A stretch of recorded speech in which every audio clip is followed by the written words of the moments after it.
ఆది అంతం లేనిది ఆ శివుడు ఒక్కడికే. ఎప్పుడైతే శివుడు అగ్నిలింగంలాగా ప్రత్యక్షమవుతాడో అప్పుడు ఇద్దరు కూడా ఆది అంతం కనుక్కోవాలనుకుంటారు. విష్ణువు వరాహ అవతారంలో భూమి కిందకి, అలాగే బ్రహ్మ హంసవాహనం పైన అంతాన్ని కనుక్కోవడానికి వెళ్తారు. విష్ణువు ఎంత ప్రయత్నించినా ఆది దొరకకపోవడంతో ఓటమిని ఒప్పుకుంటాడు. కానీ బ్రహ్మ మాత్రం ఎలాగైనా అంతాన్ని కనుక్కోవాలి అనుకుంటాడు. అలా పైకి వెళ్తుంటే పైనుంచి కిందకి వస్తున్న కేతకి పుష్పాన్ని చూసి ఇలా అంటాడు, హే, ఎవరు నువ్వు, ఎక్కడి నుంచి వచ్చావు అని అడుగుతాడు. అప్పుడు ఆ పువ్వు, నేను పైనుంచి కిందకి వస్తున్నాను అని అంటుంది. అప్పుడు బ్రహ్మ తన కోసం ఈ లింగం అంతాన్ని చూశాను అని చెప్పమని అడుగుతాడు. దానికి ఆ పువ్వు అస్సలు ఒప్పుకోదు.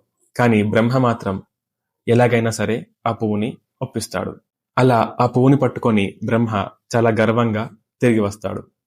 నేను అంతాన్ని కనుక్కున్నాను అని ఆ కేతకి పువ్వుని సాక్ష్యంగా చూపిస్తాడు. అప్పుడు విష్ణువు ఏం చేశాడో తెలుసా? నెక్స్ట్ పార్ట్లో కలుసుకుందాం.